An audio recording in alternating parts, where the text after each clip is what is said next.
Spurs closed out the Timberwolves and advanced to the Western Conference Finals. As for Minnesota, they lost by 30 points. Julius Randle, 1 of 8, finished with just 3 points. Anthony Edwards shot just 9 of 26, yet he still finished with 24. And during locker room cleanout on Saturday, both Naz Reid and Donte DiVincenzo pointed out a lingering problem within the Timberwolves.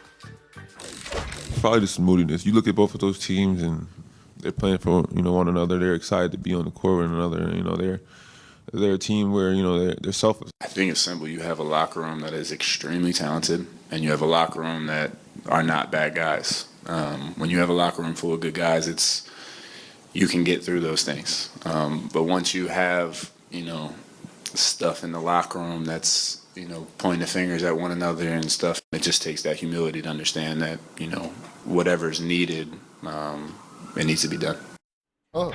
Okay, so moodiness, and I'll summarize what Donte DiVincenzo kind of was saying there as well. What do you make of those comments? I mean, that Julius Randle is out of there. He's out of there. And here's the thing. They're absolutely right. You cannot have that type of energy in your locker room and you're trying to compete or go and win a championship. I always use the term lose yourself in the team. Right? Lose yourself in the team. That should be every team's motto that's trying to get to the promised land. We don't hear that from the San Antonio Spurs. We don't hear that from the Oklahoma City Thunder. Matter of fact, the Oklahoma City Thunder get called corny for their post-game interviews and how they all standing in the camera together with the towels and stuff like that. That's called camaraderie. Mm-hmm. And so when you hear those comments, it's only highlighting one individual.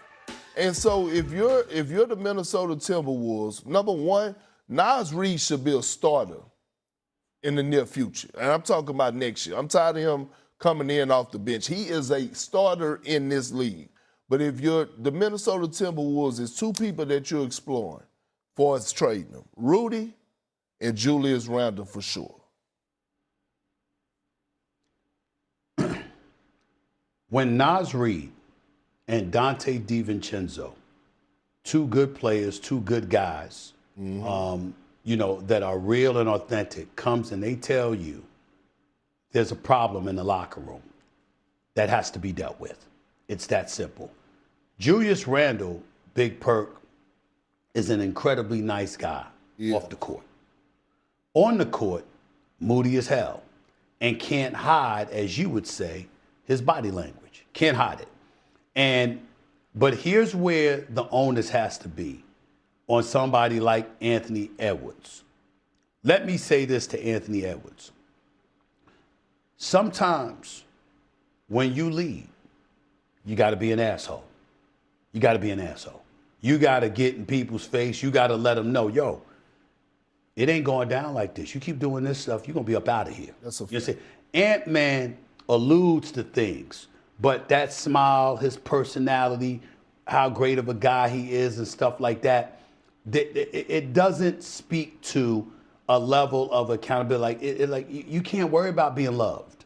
You got to worry about making sure that everybody's on the same page and everybody's committed to doing their job. When Jay Williams comes on national television and shows you on television at least 4 or 5 plays where a guy had no effort defensively, that can't be okay. It's not. And okay.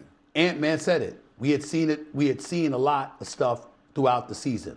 Well, why the hell didn't you do something about it? That's the point. And it's going to be on Ant-Man to be like, yo, sometimes got to be a bad guy. That Minnesota, that trade for Karl Anthony Towns, if Karl Anthony Towns help lead the Knicks and win the championship, it could go down as one of the worst trades in NBA. Problems. They sure did. You see their work in the first half. They led by as many as 20 points in that half. They would go to the locker room up 17, 64-47 was the deficit for the Pistons. It would not get a whole lot better. Evan Mobley's going to drive, find Jarrett Allen. And Mitchell said to Allen, this is who you are now. Game 7 J.A. Remember, he went for 22 points and 19 rebounds in the Game 7 win over Toronto in the first round. He would not get as many rebounds last night, but 23 points and 7 rebounds in this win over the Pistons. Donovan Mitchell had 26. Mitchell a step back 3. Cavs had 4 players with 20 or more points. Sam Merrill, Spida, J.A., and Evan Mobley. Allen and Mitchell assisted or scored on 26 of the Cavs' 35 in the third quarter. It's a 31-point win for Cleveland, and Mitchell is through to the first conference final of his career. Now here come the Knicks. Congratulations. Here comes New York. They entered this season as the 2 teams with the shortest odds to win the Eastern Conference, according to DraftKings Sportsbook. And now they will be meeting in the conference finals after all is said and done. Here is Mitchell on facing his hometown Knicks. Yeah, me and my fiance joked that we'd be at home regardless, right? So we might as well play some basketball while we're at the crib. So, no, it's going to be special for sure. But they are a talented team. They obviously it starts with Jalen Brunson and Cat, but Mikal and OG have been phenomenal. Josh Hart, you look at their bench, has been great. So, we know them obviously, but I think the biggest thing is they've been off for they got a bunch of rest. So we got to be ready to go from the jump from game 1, and to that point is it's great. Yeah, I get to play at home, woo, but like doesn't matter. We got to be locked in and ready to go. And I know we will be, and they're a tough team, and we're excited. Senior NBA reporter Brian Windhorst, always locked in, joins the program this morning. Wendy, great to see you. The Knicks won 2 of the 3 meetings versus the Cavs in the regular season, but how will this series be different? I'm throwing those regular season games out. The Knicks are playing vastly different basketball. They're a different style, using Karl Anthony Towns way more as offensive generation. The last time they played, James Harden had only been with the Cavs a short time. The Cavs play completely differently with James Harden.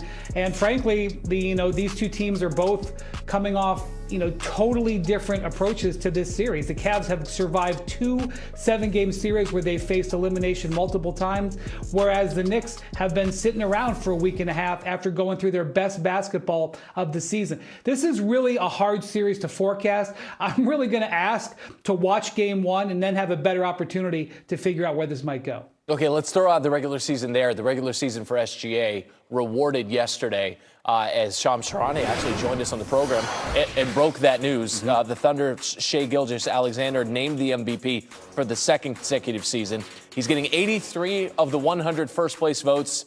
Some, myself included, surprised to see Victor Wembanyama finishing 3rd in the voting behind SGA and Nikola Jokic. Wendy, you have a vote for MVP. Who did you vote for and why? I voted for Shai, although I had Victor 2nd. I was also surprised at the spread there between 2nd and 3rd. But Shai had a fabulous season. He had the best shooting season of his career. 56% for a guy who most of his shots are from mid and long range. He was absolutely killer in the clutch. He already won the Jerry West Award this year for the Clutch Player of the Year. And remember, Jalen Williams missed all but 33 games this season. So he put the Thunder on his back numerous times and got them to the #1 seed. A very deserving MVP, and will definitely, this is Shai's era of the NBA. The real question is, can he back it up with the 2nd Finals MVP? All right, well, first they have to get through Victor Wembanyama, who finished 3rd in the MVP voting, and, of course, the San Antonio Spurs. Game 1 tonight. Wendy, what are you looking forward to watching most in tonight's Game 1? When I saw how this was going to play out, that Victor Wembanyama was going to be there in Oklahoma City when Shai actually gets the award from the commissioner, I was transported back to when I was 17 years old, guys. I will never forget Hakeem Olajuwon versus David Robinson. Robinson gets the MVP. The Spurs were the #1 overall seed. The defending champion and defending MVP was Hakeem. He dropped, this was in the Western Conference Finals. By the way, the Spurs were favored. The Hakeem had 41 in this game after seeing Robinson. All these great highlights, the Dream Shake. This all came out of that series where he dominated Robinson. Now, Robinson had 35 that night. Don't get me wrong, it was still a great game. But Hakeem averaged 35 in the series. I cannot wait to see how Victor Wembanyama takes this challenge, because I know how he feels about himself and the confidence of where he feels in the game. And really, the underlying thing in this whole Spurs-Thunder series, I believe, and many believe, this is going to be Victor Wembanyama's league at some point. The question is it Victor Wembanyama's league already? We're going to find out, I think, over the next 2 weeks. All right, Thunder 6.5-point favorites tonight. I remember a similar scenario with Karl Malone getting the MVP in front of Michael Jordan in the finals. And I remember Jordan being like, I took that personally. Windy, thank you, sir.